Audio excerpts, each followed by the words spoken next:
Good afternoon বন্ধুরা। আজকের ভিডিওটা দুপুর থেকে শুরু করছি, কেন কি সকালে প্রচণ্ড বৃষ্টি, মোবাইলটা নিয়ে যাইনি আর কোনো ছবিও তোমাদের জন্য তুলে রাখতে পারিনি আমি। এটা হচ্ছে দুপুরবেলা দোকান বন্ধ করে যখন আমি খেতে যাই, তখন কোনো জিনিস অনেক সময় শর্ট পড়ে যায়। কোনো জিনিস ইমার্জেন্সি দরকার হলে তখন কি হয়, আমি দুপুরবেলা আরেকবার যাই মার্কেটে। তো সেই দুপুরের থেকেই ব্লগটা শুরু করছি। তো আজকে আনতে হবে মুদি দোকানের কিছু আইটেম আছে, আর আনতে হবে আদা আর এক বস্তা আলু। এই দুটো জিনিস ইমার্জেন্সি দরকার পড়ে গেছে।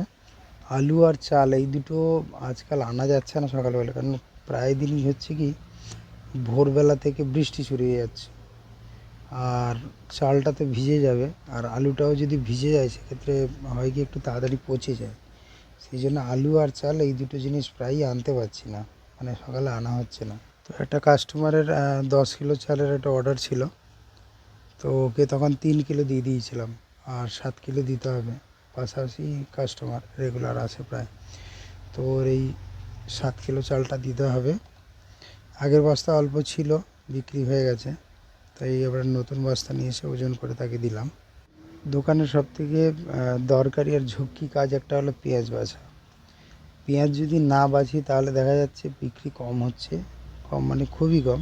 পেঁয়াজের ওই খোসাগুলো যদি থাকে, আর 2-4টে পচা তো থাকে, অনেক সময় অনেক বেশিও থাকে, সেইগুলো বেছে দিতে হয়। যদি বেছে দিই তাহলে কী হয়, সেই দিন পেঁয়াজটা অনেক বেশি বিক্রি হয়ে যায়।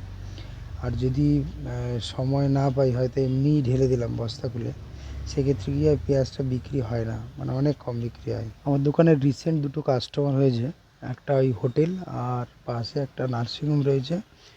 ও অন্য দোকান থেকে মাল নিত, আমাদের পাড়ায় আরও দুটো মুদি দোকান রয়েছে, দুটো আর একটু দূরে একটা ধরলে 3টে টোটাল, আর আমাকে নিয়ে 4টে। তো অন্য দোকান থেকে মাল নিত, তা এখন কিছুদিন হলো আমার দোকান থেকে মাল নিচ্ছে। তো ওদের হয়ে যায় মোটামুটি 10 থেকে 12টা করে আইটেম প্রায় রেগুলার। তো যেহেতু হোটেল, ওদেরও মাল একটু বেশি লাগে, আর পাশে যে নার্সিংহোমটা, ওদেরও প্রায় বলে যে প্রায় প্রত্যেক দিন 30-35 জন খায় ওরা, মানে ওদের স্টাফ আছে আর কিছু মানে পেশেন্ট আছে, তাদেরকে ওরা খেতে দেয়। তো সেই জন্যে ওদের মোটামুটি বলে যে 30-35 জন হয়ে যায়। তো সেই জন্য মালগুলো একটু বেশি বেশি করে লাগে, ওদের ওই বিল টিলগুলো করে দিতে হয় রেগুলারই। তারপরে ওরা মাল নিয়ে যায়, আর রাত্রেবেলা কি আবার সন্ধ্যেবেলা এসে টাকাটা পেমেন্ট করে দিয়ে যায়। তো জানি না কদিন চলবে, ওরা মোটামুটি নিচ্ছে, প্রায় বেশ কয়েকদিনের মালটা নিচ্ছে। সেই জন্য মাঝে মধ্যে দুপুরবেলা আমাকে যেতেও হচ্ছে, কোনো দিন মাল অভাব পড়ে যাচ্ছে।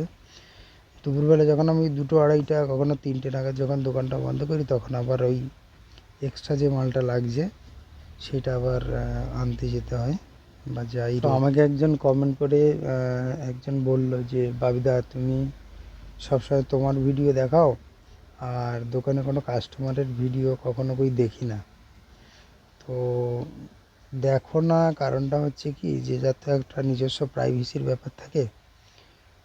সেইভাবে আমার দোকানে কিছু লেখাও নেই, যে যেমন সিসিটিভি লাগানো থাকে, সেখানে লেখা থাকে যে আপনি ক্যামেরার আওতার মধ্যে রয়েছে, একটা কথা সার্ভিলেন্স বলে লেখা থাকে।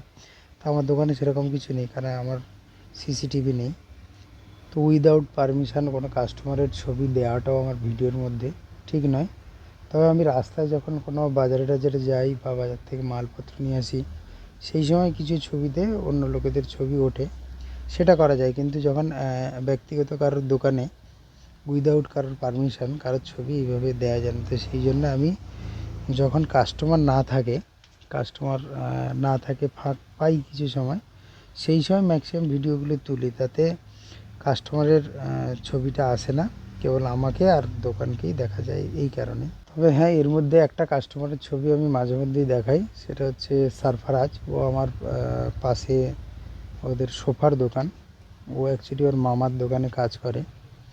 তো ও আসলে তখন আমি ওর ছবিটা মাঝে মধ্যে তুলি। তো ও এলে বেশ ভাল লাগে, কমেডি টাইপের হয়, কথাগুলো শুনতে বেশ ভাল লাগে, সেই জন্য ওটা করি। আর ওটা অবশ্যই ওর পারমিশন ছাড়াই আমি করি। তো এটা নিয়েও তোমরা বলতে পারো যে, বাবিদা এমনি তুমি কাস্টমারের ছবি দাও না, সারফারের ছবি দাও। হ্যাঁ, এটাও আমার অন্যায়, ওর পারমিশন ছাড়াই করি। তবে হ্যাঁ, এইটুকু অন্যায় আমি করি। তো আজকের ব্লগটা বন্ধুরা এইখানেই থাকলো।